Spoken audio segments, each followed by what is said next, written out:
여러분 안녕하십니까? 각자의 입장을 생각하면 좀처럼 쉽게 만나기 힘든 사람들인데 서로 기탄 없이 이야기꽃을 나누고 싶습니다. 앞으로 성공할 가능성이 높은 뭔가 색다른 것을 갖고 있는 사람들의 모임. 유명해져서 사람이 모이는 것이 아니라 어떤 공통의 가치관과 생각으로 모인 무명들의 모임을 만들고 싶은 공셈 사이트입니다.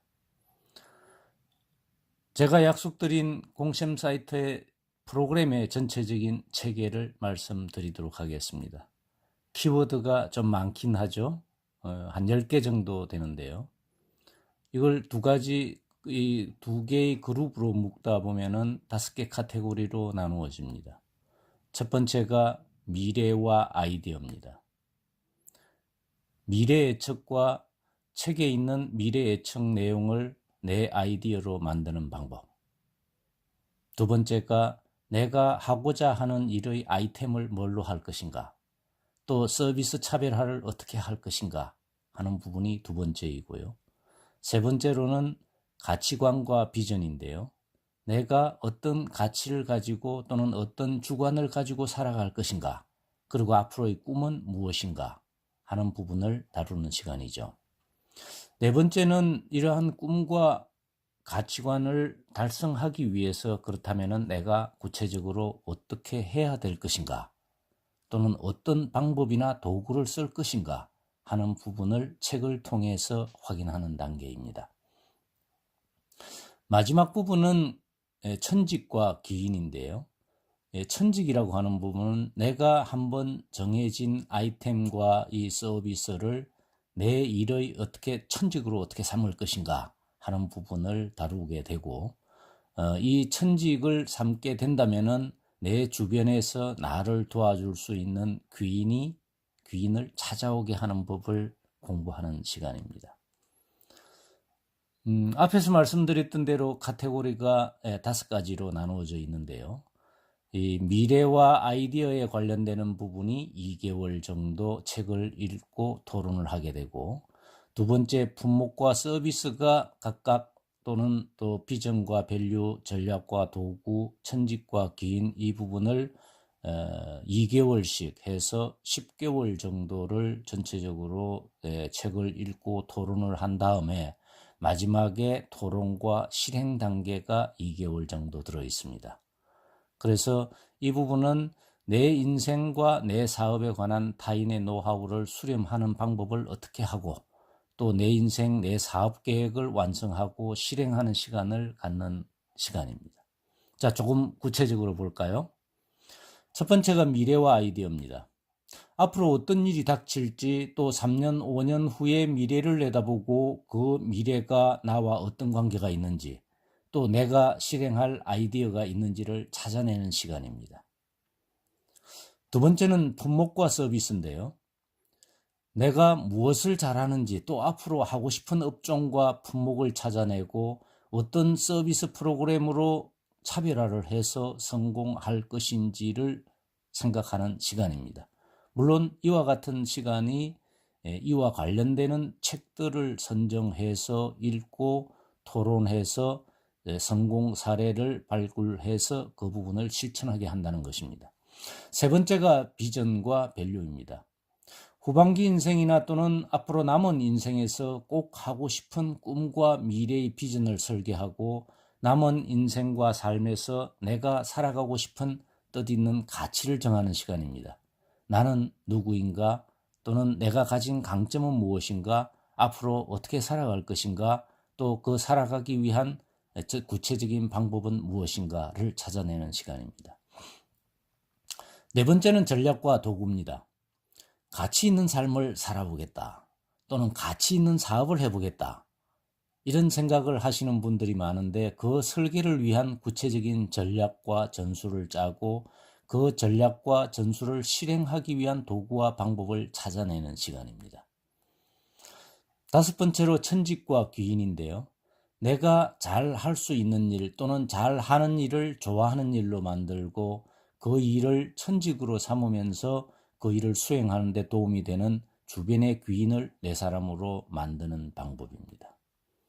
자, 전체적인 내용을 한번 보시죠. 이제 사례를 몇 가지를 설명을 해드릴게요. 2019년 지금 올해 이제 3월 달이 지나가는데요. 2019년의 미래 전망과 트렌드를 간단하게 한번 살펴보기로 하죠. 꼭 공부해야 될 두 가지 과제가 인공지능과 블록체인입니다. 이 두 가지에 관련되는 책을 선정해서 이 부분을 내가 어떻게 실천할 것인지를 적용할 수 있는 방법을 찾아냄과 동시에 학습과제 하나를 더 추가한다면은 공유경제입니다. 쉐어 이코노미죠. 공유경제라고 하면은 제품이나 서비스를 소유하는 게 아니라 필요에 따라서 쌍방이 공유하는 활동이기 때문에 앞으로 이 세 가지 과제는 우리가 꼭 공부를 해야 될 시점이다. 이렇게 생각하고 있습니다. 미래 유망 산업은 앞으로는 푸드테크 관련되는 부분이 많이 이야기가 나옵니다. 그죠? 이 식품 관련 서비스업이 빅데이터나 인공지능이나 또는 건그릭 무선 통신 장비 등과 접목된 기술을 어떻게 만들 것인가? 앞으로 새로운 뉴푸드가 인공 닭고기나 인공 우유나 요리를 대신해줄 셰프랩 로봇이 등장하는 형태를 보면은 미래 유망 산업을 우리가 알 수 있겠죠. 세 번째, 미래 농업의 새로운 주인공은 이제는 농사 로봇이 많아진다는 것입니다. 특히 이 파밍 로봇이라고 하는 부분은 검증된 유기농산물을 구입하려는 소비자 여도로 판봇 개발이 확대되고 있다는 추세입니다.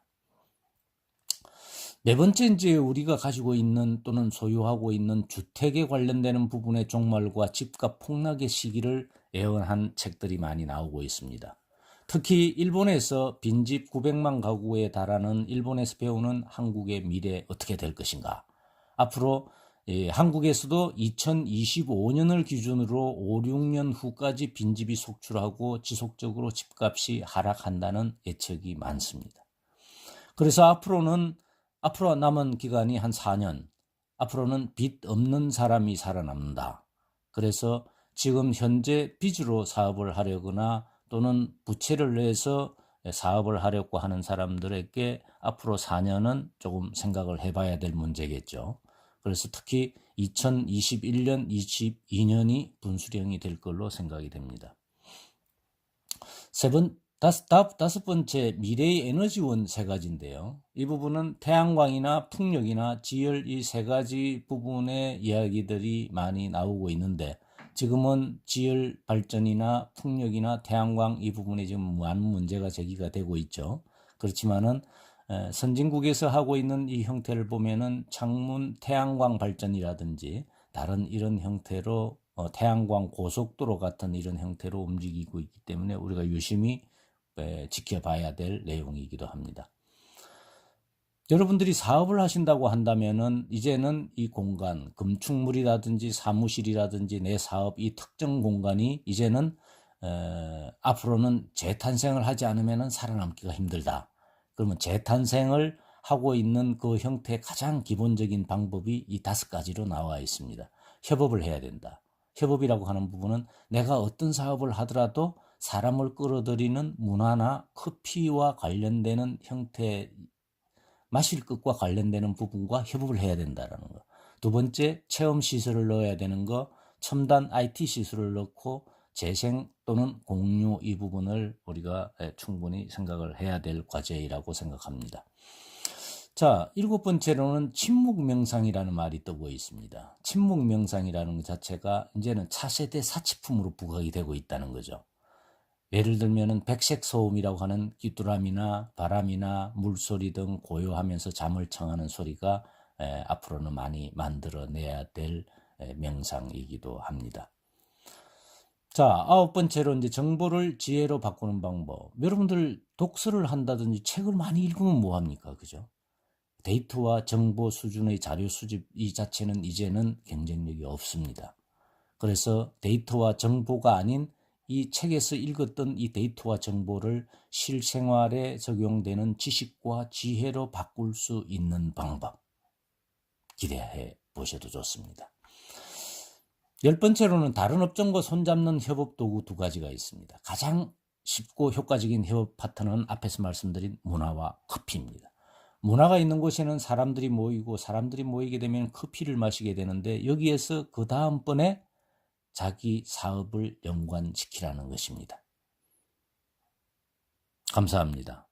다음 4강 기대하시죠.